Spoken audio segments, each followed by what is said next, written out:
Hello guys, what's going on? It's Casey and I'm here with a Photoshop tutorial this time.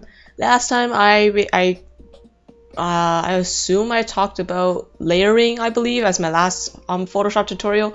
And apologies in advance if you hear any rain or background noise. It might be my dad or it's just the rain because like it's pouring outside and then it stops and then pouring and stops. So let's get started. Now we're doing gradients. Now here it gives you the default. The black and the white, which mix very well, just for a reason because it has colors in between that go along with both the light and the dark. So if I was to do let's say purple and a yellow, that's not very purpley, but let me fix that slightly. There we go. And we went with it. Not very good thing, because I know this from art classes as well. If yellow and purple make a very dirty looking color in the middle and it just doesn't look good. As you can see, maybe you can see, not sure. Upon this line you can see a distinct difference of the color blending and changing into the bright ugly yellowish brown light brown, I don't know, but it just looks really different and not like, how do you explain this in nice words? I don't know, but I suggest not to do that. Suggestions: let's say I'm going to use red. Use the bright color of the version you want, and then let's say a darker red around there, and then make a gradient.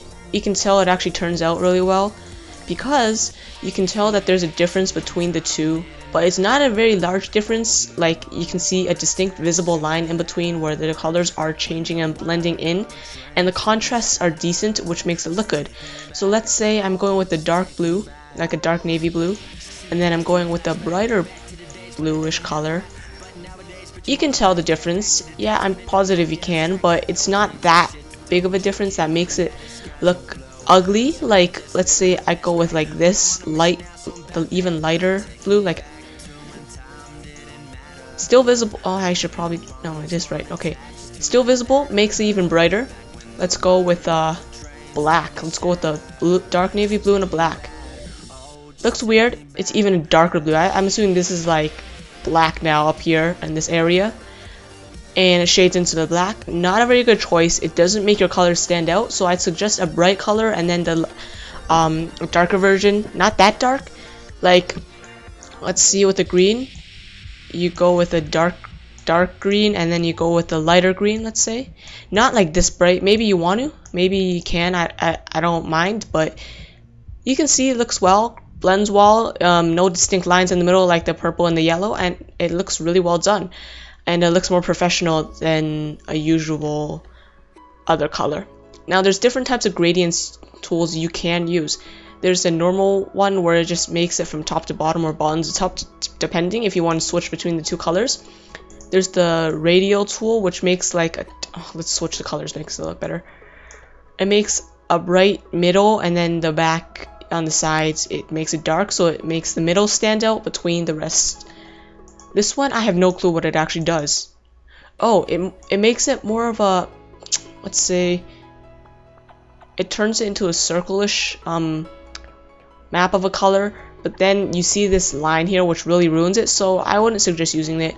This one's similar to the first one, except it has there's dark color and dark color on both sides depending on where you drag it.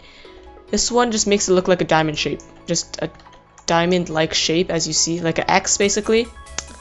Just similar to the radial tool, but this one's not a circle, it's an X, which with the bright color in between. So those were some examples, and you can even do that if you go to blending options, gradient overlay, and then you have these different overlays. You can change the color by double clicking on that, the first color and then the last color, and then switching. Let's say I'm going to change this to a black. It will change to a black, and then it will overlay it, but I don't have anything on this. Let's say I was just covering this with black, and there you go, you got your gradient overlay. You can change the opacity as well. Gradient overlay, change the opacity or the blend mode of it. Like, you can change the blend mode differently. As you see, green and yellow, it's pretty good too because it makes a different type of color. And yeah, So I hope that helped. Leave a like, leave a comment, subscribe. If it didn't help that much, I'm sorry. I'm not good at explaining this. I'm just not good at explaining this type of stuff that easily. It's really basic. It's easier than it actually looks like, but it's just harder to explain than how easy it looks. So I hope to help. So drop a like if it helped, or leave a comment if it did, and subscribe for more content. So I'll see you guys next time. Hope you enjoyed. Peace out.